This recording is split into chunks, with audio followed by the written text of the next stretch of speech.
I'm Rajiv. And in this week's episode of Policy in Chill, we're going to be discussing Rajiv's public transport advocacy for all the time he's been in politics. How many years has that been? 15 years. He's been advocating for a better public transport for 15 years now. So I'm very curious how this journey started, why public transport. And a fun fact is, the only reason I joined this office and not any other office was because Rajiv is a public transport advocate. Now, you know this, I've told you this. That's why you were in the consideration when I applied for the DAP internship program, and I will reflect on what the journey has been in this office the last 2.5 years and how my advocacy has been and how it has shaped and formed what I have landed on in my public transport advocacy. But let's discuss yours. Did you always start? So Rajiv is a huge advocate for buses. If you guys follow the news, he's all about his 10,000 buses, 7,000 in Klang Valley, 3,000 in the rest of Malaysia. He's a buses guy. He's like, we don't need this expensive MRT, LRT, buses will do. And has it always been like this? Have you always thought that, we don't need expensive MRT and LRTs and buses can do the... I think we like our MRTs. I love our MRTs. And I think we need them. Have you seen how crowded the Putrajaya LRT can be during peak hours? I think we need to be able to move people throughout the Klang Valley, and sometimes we need big infrastructure like the MRTs to be able to move people. We're maybe lagging behind. If you look at Singapore, Singapore is smaller than the Klang Valley. It's 1/3 the size of the Klang Valley. It has less people, 5 million plus, compared to our 8 million people, and it has far more MRTs, and it moves people so much better than we do. So we do need these MRTs to move people, and we should be able to build more in the years to come. But we also need buses as well. So yeah, what do you think of this? Okay, so I'm a fan of MRTs. I love the MRT. I used to take it a lot. I don't anymore. I live very close to my work. It's just inefficient to take public transport now. However, when I lived further away, back in Sungai Long, when I traveled from Kajang to Petaling Jaya, I used to do it. That was my mode of the transportation 85% of the time when I'm not late running out of the house. But I love Sungai Long. That Sungai Long is not Kajang, by the way. Just a shout out to all Kajang people out there. Okay, not the point. We digress. But okay, but what I think is what seems to be the problem, in my opinion, is that the MRT lines are not planned according to how people are moving and where people want to move towards. So of course, people are moving towards the central of the Klang Valley, but where are these MRT locations? Like, are the stations by the side of a main road, a big heavy road that's not walkable? It's never in the middle of a housing area, unlike the Kelana Jaya line. So I think what the Kelana Jaya line is what I want the rest of the MRTs in the country to picture. It's actually moving people. People actually stop driving because the Kelana Jaya line is reliable and it's in the middle of the Taman, so it's walkable. The Taman Paramount LRT, it's in the middle of the Taman area and people walk towards it and get on it and go to KL or wherever they want to go to from that LRT. It's actually switching drivers to MRT users, and people are not using the MRT just for fun without actual travel purposes. Whereas I feel the rest of the MRT in the country is not planned based on the movement of the people, but rather the how to acquire the land and who is going to profit from the land acquisition. Okay. Yeah. So, have you always been an advocate of buses? Well, I've been an advocate of good public transport. Okay. I'm not insisting it should be one way or the other, but public transport needs a few things to work, and complete network. What are the few things, in your opinion, makes a public transport system work? Number one, complete network. You must be able to go from anywhere to anywhere. And if you can't do that, it's just not an option anymore. You drive. And in order to have a complete network... 1 second. Can you see his stomach in the video? Kind of. You can see his skin? No. Okay. Can you see this skin I'm pointing at? No. Okay. Sorry. You need complete network. If we can see that, then that is... It's a problem. It's a problem, but yes. Yeah. Okay. 1, 2, 3. Public transport needs complete. So public transport needs complete networks, and in order to make networks complete, buses come into play. And that's why I advocate for buses, because everyone's out there advocating for MRTs, LRTs, and there are enough people pushing for those. Someone needs to push for the buses to make it work. And times have changed, because 15 years ago, buses was what we could look at to help make the network complete. Today, we have many more things to make the network complete. And in some parts, we could do away with buses. In fact, some parts here in PJ, we can do away with buses, because we have other items that we can replace buses to make it work. For example, 10 years ago, Grab came on the scene. You could never imagine life like that before Grab existed. Those were the days of the taxis, the red and white taxis. There was no way to call one except to pick up the telephone and dial a number and ask someone to come get you. And that was expensive and unreliable. And now you have Grab, which is a bit more reliable. Sometimes, you may... Still very expensive. Still expensive, but predictable fares. In a way, Yeah. When you is... book it, you know how much you're going to pay for it. Yes, correct. But beyond that, that's the first baby step. The second far bigger step is technology to enable demand response transit. And so we have Kumpool here in PJ, also in Wangsa Maju, and a number of other parts of the country. You've got other companies coming up. Track Rides just started a trial in Puchong, and this enables you to book a van through your app that comes and picks you up from one point and brings you to another point. And that could replace buses in a lot of places where the volume of people moving is doesn't justify that 12-meter bus, the 40-seater bus. And so that's a very significant part. And you've got electric bicycles and scooters that were somewhat unheard of 15 years ago. And this enables people to go 2 kilometers, 3 kilometers from their house to the nearest LRT station, where previously they had to use a bus because you couldn't walk 3 kilometers. Not in Malaysian weather, people just won't do that. It's very time consuming, it's very far. But with electric bicycles, electric scooters, people might do that. So there are other options now to complement buses. So buses may not be the need all as it was 15 years ago, but today it's still important, but it's part of completing the network, and it's not the only thing to complete the network. The backbone of your network is still your MRTs and your LRTs, but you've got buses, and you get mini buses maybe in some places, and you get your demand response vans, you get your e-scooters and your e-bikes to also come into play. Should we reimagine our buses? Should all our buses have a demand response system so it doesn't have to follow a route unless someone calls for it? Is that too far away? Because enough auntie and uncle just go out to the bus stop and expect the bus to show up. I think in an area where the bus is going to be empty, yes, you want to use demand response, and then the bus can be more efficient, and the bus can get people moving from places to places faster. But there are a lot of routes which have a huge corridor of people moving. Now, if you just stand at the Federal Highway and observe the buses, enough buses are full with people. People are standing. There's no place to sit in the buses. Even at non-peak hours. So people are being moved in great volumes on some routes, and in those routes, you don't need demand response. You need the bus to come on time. It needs to be predictable. It needs to be safe. It needs to be decently comfortable. I'm not asking for luxury travel here, but if the aircon is always broken and you're sweating in a bus that is jam-packed full of people, that is not going to work. It needs to be safe. People shouldn't be groped on the bus. People shouldn't lose their phones and wallets on the bus. Thankfully, this is not a big problem in Malaysia as it is in many other countries. I'm not saying it doesn't exist. I'm just saying it's not as big a problem as it is in other countries. But these are all the factors that make people come out and be willing to get out of their cars and into public transport. Yeah.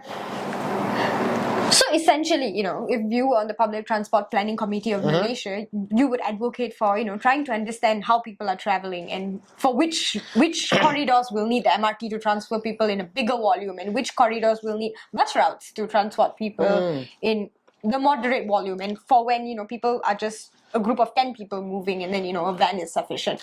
But this committee already exists. Is someone overseeing how people are travelling, one, and what do we need for this kind of travel?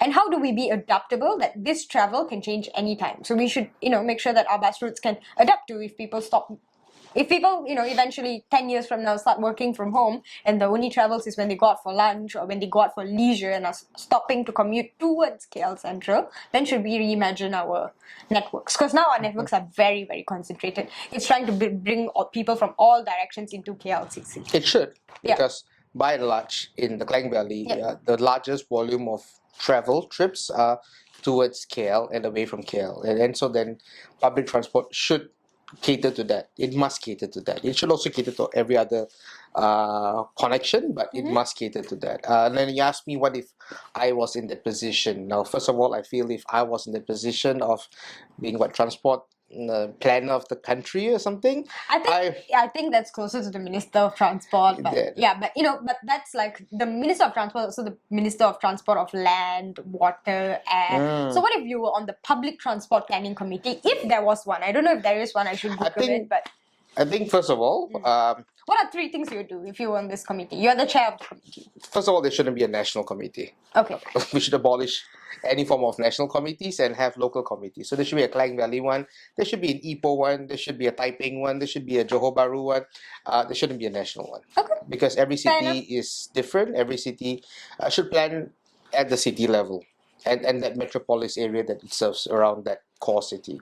So just to recap, the first thing is it should be local. All right, it should be local. Small towns, big cities, but it should be, regardless, it should be local, and Klang Valley should have its own authority. So we here in PJ, we want to be part of the whole Klang Valley wide system, because it should be one system for the whole Klang Valley. So the second thing is, we need to be able to identify the corridors, and we have data. People largely use touch and go cards for their travel, so that's a very good starting point of data. You have road usage data that you should be able to extract, and we should be able to put more sensors out there to be able to extract more road usage data. So we are using big data to plan the corridors. Now, if the corridor has a lot of people traveling on it, 50,000 passengers per direction per hour, you need an MRT. If it's maybe 30,000 passengers per direction per hour, an LRT will do. If it's 5,000 passengers per direction per hour, a double-decker bus. If it's 3,000 passengers per direction per hour, a single-decker bus. If it's much less than that, then maybe that's not a corridor that needs a specific bus route. Maybe a demand response when would suffice in that area. So we have to look at the origin destination patterns of every city. And so if we want to talk about KL, Klang Valley, we should be able to harvest this data and utilize this data to understand how people are moving. And yes, it should be dynamic. It should evolve. It should evolve every year, every 2 years. Routes should be updated.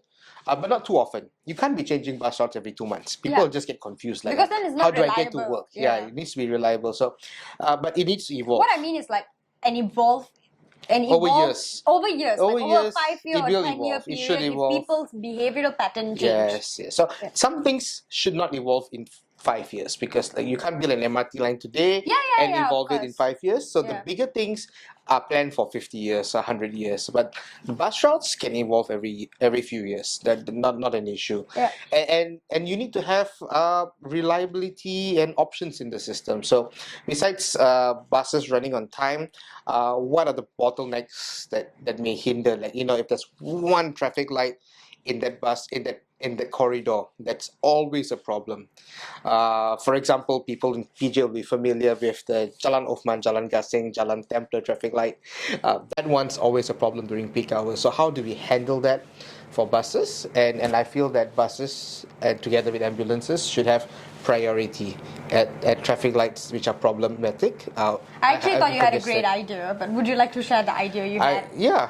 I even think that police outriders can accompany buses on some routes to demonstrate that people can move so much faster by buses. Imagine double-decker buses carrying 60, 80 people should have priority over cars carrying one person. I agree. I'm glad you do. Yeah. Okay. So let's go back to this data and planning corridors and planning routes. All of this actually can be done, because while we cannot fund every single route, while we cannot fund every single MRT project, technically we can have a Klang Valley master plan because all this data is available. We just need someone to process them and make sense out of the big data that's available to us already. Do you think that we should have this plan? Do you think that priority should be placed on Yeah, there should what is be. our plan for Malaysia? How are people going to move if they don't own cars? There should be a plan. Yeah. There should be a plan. But a plan is got to come hand in hand together with a commitment to spend more on public transport, because that is a very difficult point in this juncture. We are recovering from COVID. We are trying to rebuild our economy. There's a lot of pressure on government coffers and government spending, and a lot of sectors are demanding more spending, needing more spending. Climate change needs more spending. Agriculture needs more spending. Tourism needs assistance for recovery. There's just so much of demands on the public dollar, and that's not easy for any prime minister and any finance minister to deal with. And so, but having said that, there needs to be more spending in public transport if you're going to have this whole network. But at the same time, if we don't have a plan, and let's say suddenly we allocated 500 million, how do we know where are we going to add buses or where are we going to add routes? Budget comes every year. How the money being spent every year. We can start building on the plan now, and so the plan can be achieved in the next 10 years. Or we cannot have a plan, add here, ad hoc. No, we should have a plan. But the plan needs to come hand in hand with the plan to ramp up the spending. Yep. So you need to have your routes, but you also need to have a plan to spend the money, and that's where spending money on buses will probably be the biggest ones, but spending money on pedestrian connectivity is very important, and spending money on demand response, because now it's a lot of trial projects and pilot projects by the private sector, but without serious government money being poured into it. And I think we need to move to a point where there's serious government money being poured into it, because demand response vans are far more efficient than buses in areas where ridership is low. Areas where you see less than 6 passengers in the bus. When you see a bus go by and it's empty, that area is prime for a swap from a bus to a demand response van. But in order to make that happen, there needs to be serious government money coming into play, and not reliance on the private sector. Speaking about demand response, since you're passionate about it, I had an idea. What if demand response now, in Malaysia, the private sector options, they need you to download the app on your phone, and you must know how to click on the app and make sure you can book the van. But what if we had a button in bus stops where, if we click on that button, so every person who does not know how to use a phone or is facing a huge digital gap, or you know what, maybe the phone battery ran out. Can press that button to let people know that there's people waiting in that bus stop. So what if every bus stop had a button, and if there's no one in that bus stop, that button will not be pressed, so the bus can avoid that bus stop if going to the next route is, I think that's an option. I wouldn't want to commit to it. I think we should find out how much that will cost to install and keep running, and to see whether in the big picture that's worth it. It is a real future, and because it's a very real future, we should also start investigating what are technologies that can make it easier for people who just simply cannot figure out how to click on their phones. Because I have seen the elderly, they try their very best, but it's very frustrating to them, and I feel really bad when they feel so frustrated. And I don't want to leave them out of this demand response. Public transport is for everyone, and I think we have to be very mindful in our planning of public transport. Maybe we should make the app simpler. Maybe we should make the app simpler, but what if you can't even get it to download on your phone? You know what I mean? When something depends on a person's just a plug-in. technology. We have a smartphone class every Wednesday at the MBPJ hall in section 17 PJ. If you happen to live around here and you know someone who needs that help, come on and join our smartphone class, where we'll teach you how to download these apps and install them and get them running. How to get to the smartphone class. So while there's no nearby LRT for you to walk to the smartphone class, what you can do is you can come to Taman Jaya or Asia Jaya and take Kumpool from there. Or pick the PJ free bus. That gets you there too. The PJ free bus gets you to Jaya 1, and then you'll have to walk from Jaya 1 to the smartphone class. Yes. But there's a pedestrian connectivity. No covered walkway, but we are trying our best. Small improvements, one at a time. Okay. Thank you everyone for listening to us today. And we're recording this on a Saturday afternoon, and you'll listen to this on Monday. So it's the closest we've released the podcast, and we would like to listen to what other thoughts you might have. So share it with us, please. I know our Twitter is not active yet, but that's on me because I'm really bogged down and I haven't been like on Twitter in our podcast Twitter. But I'll try more this week, and see you soon. Bye. Thanks, everyone. Bye bye.